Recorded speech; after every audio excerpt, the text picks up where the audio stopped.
Hey guys, and welcome to Bohemond Builds. This is the first ever video with a voiceover, and I am very excited because I have so much to tell you.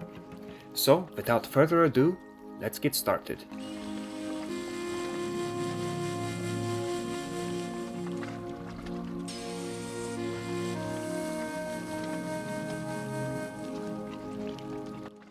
So, the first thing when making a Viking longship, or technically a Norse longship, I will get into that in a minute, is to lay down the keel.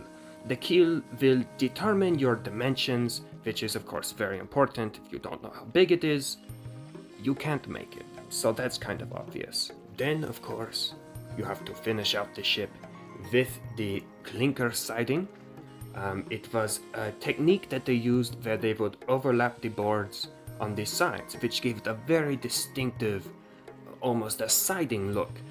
It was very flexible, very strong, very light. They are famous for that.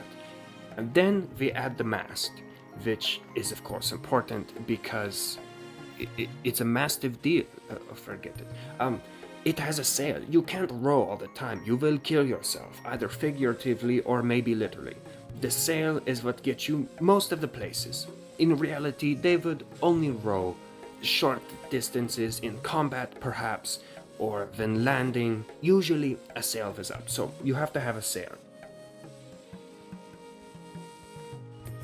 So filling out the cargo hold, we start with stockfish. Stockfish were dried fish, usually cod or a few other kinds, and they basically never went bad. They were the staple food. It was good protein. It was, once again, easy to store. That is massive whenever you are seafarers, like the Norsemen or Vikings were. Now, to clear up the Viking thing, why do we know them as Vikings, and why do I try to avoid calling them Vikings? Well, it really comes down to Viking was a job description, like a doctor, a pirate. You don't say that group of people is doctors, that group of people is pirates, because not all of them are that. Viking was a verb. It was to go Viking, to go pirating, looting, stealing. That was what a Viking was. They weren't all Vikings. Many were farmers, traders. These that I made were traders, known as Kaupmenn, or to everyone else, they were just known as Norse Traders. Imagine that. After loading the fish into the hole, it was important to find some kind of cargo. The fish, they were often traded, but the fish was most important for survival. So one thing that Scandinavia was very rich in was iron, and everyone wanted iron. You lived and breathed iron practically. You needed for swords, tools, you name it, and you needed iron for it in some way or another.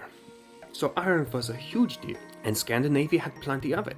So here you will see I am making a stack of iron ingots. Later I adjust the coloration a bit more just to make it more authentic, make it clear that this is raw iron. It's not refined, it's not polished, but I still kept a kind of a metallic look for some of it to really communicate that it's not just rocks in the bottom, although they had some of those too.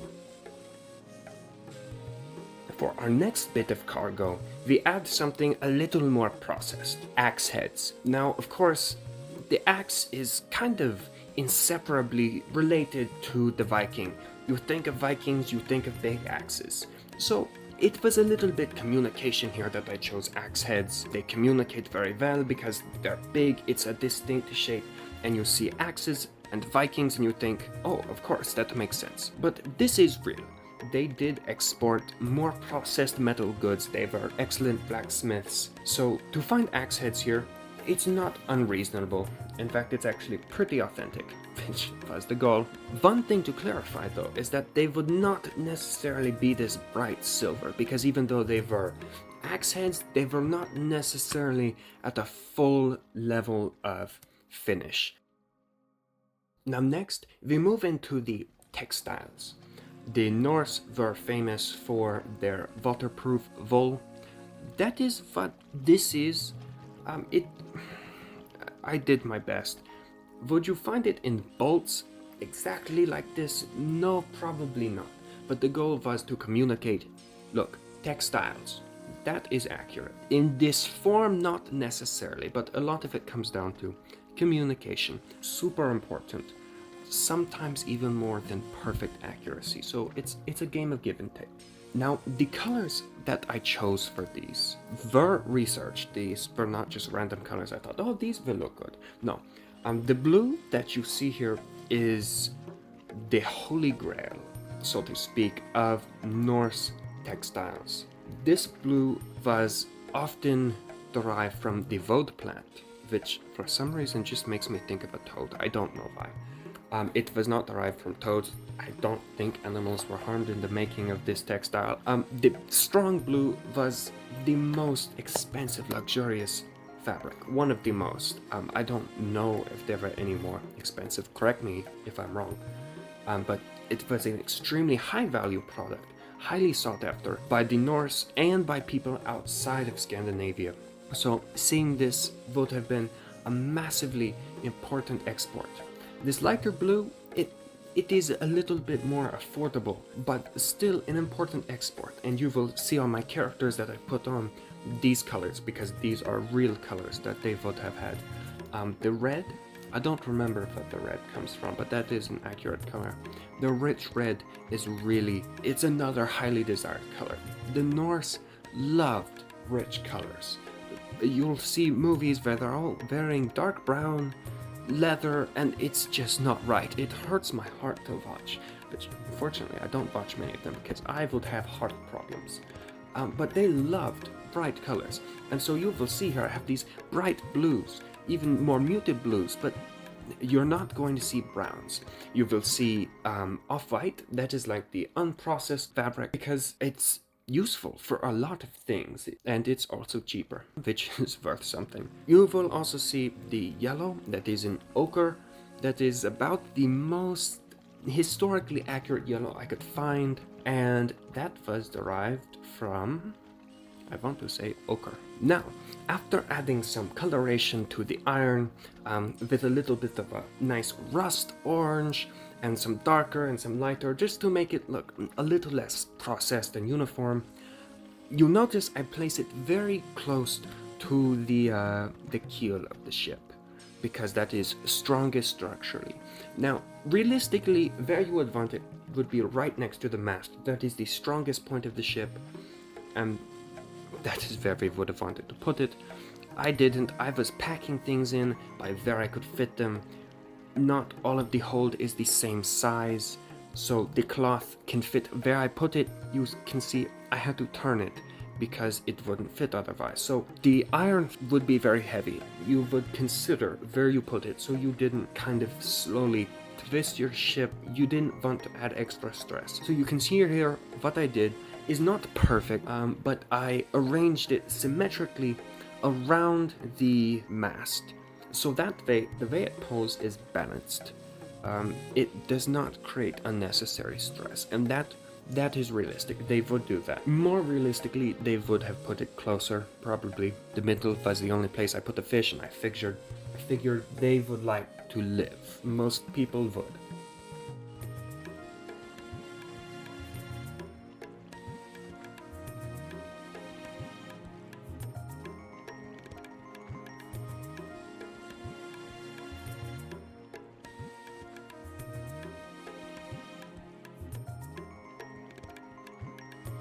Now, we have added their goods. What they need is to survive. You can't sell something if you're dead. General rule of life.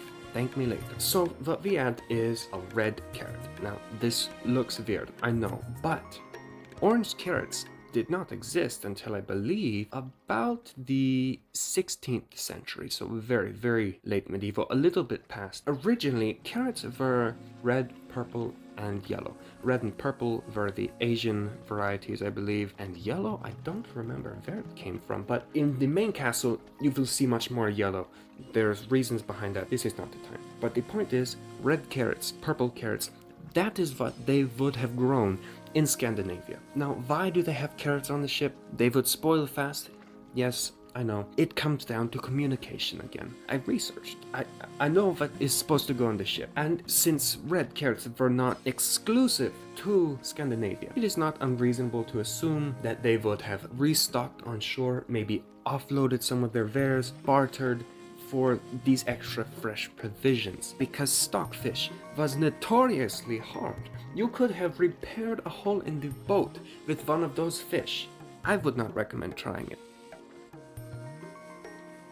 Next, we add... what are these supposed to be? I forget. Next, we add turnips. Once again, root vegetables. I think mainland mostly, so this kind of hints further that they restocked. You would want all the fresh food you could get because, once again, those guys were tough to survive off stockfish. I don't know how they did it. So one of the biggest exports, which I underrepresented here, was furs. People love furs all the time for some reason, because it keeps you warm, it is luxurious, it is a show of wealth. They were not cheap. An animal has to die for you to get a fur, and it has to die cleanly for you to get a whole fur. So it was expensive. A lot of furs came from Scandinavia, but they weren't just bundled under there. They were actually wrapped up in skins or leather, which is technically the same thing. I know, get over it. So I kind of tried to approximate that with this is kind of these lumpy packages in the bottom, and then to kind of suggest, I added the fur neck piece, which is not actually how they would store it, but that seemed to be the best way to suggest it. Now, with all the food underneath and the cargo, we run into a very important thing, a matter of life and death: water. Water was stored in barrels under the deck, in the hold normally. I didn't have that option. The hold is not deep enough for the barrels to fit. So I would have had to do a custom barrel, and it would have been wonky, and it wouldn't have looked right.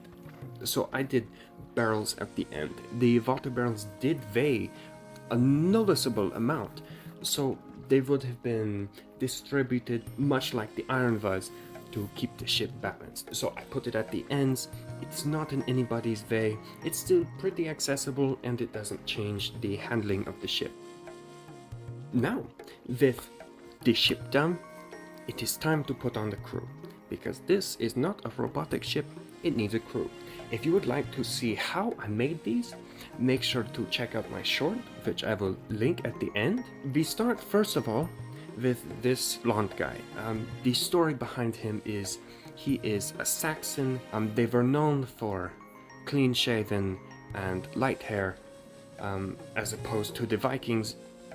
The Vikings, I'm sorry. It is habit. It is what we see all the time. It is convenient to call them that. And this guy, he is kind of interning with them. He is a guide. So he is standing at the front of the ship. He is prepared to point out landmarks, make sure they're getting to the right place. The Norse were amazing seafarers. The first to discover America, the Norse, not the Vikings. Think about that for a moment. If you ever get on a game show and win that question, you can thank me later. So after positioning him in a non-aggressive stance, because they're not attacking, they're actually coming for trade. The last thing you want to do is say, "Hey, let me trade with you," and be holding a sword out. It looks more like you mean, "Hey, let me forcefully swap with you." It's not good for business. So the goal was make them look unthreatening. We tried to keep the weapons lowered, but they have weapons because you are carrying valuable resources, products, and people will probably try to take them from you. They definitely will if you are not properly armed. So these men are armed.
Each man has his station. As you can see, I place each one in a specific spot. There's kind of a tableau at the front. You get the captain and the guide, and everyone else is kind of scattered along the ship to create a good silhouette and to make sure you don't have gaps. You can see the spears sticking up, the axes. It's all to break up that silhouette, really bring the focus down to the ship, because there's a lot of detail here. I'm very pleased with how it turned out. I hope you like how it turned out. If you don't, it doesn't bother me that much. But if you do, please consider subscribing to the channel. I would really appreciate it. And I plan to be making many more of these videos. I hope you learned a lot, because there's a lot to be learned out there in the world. Please consider subscribing. Thank you.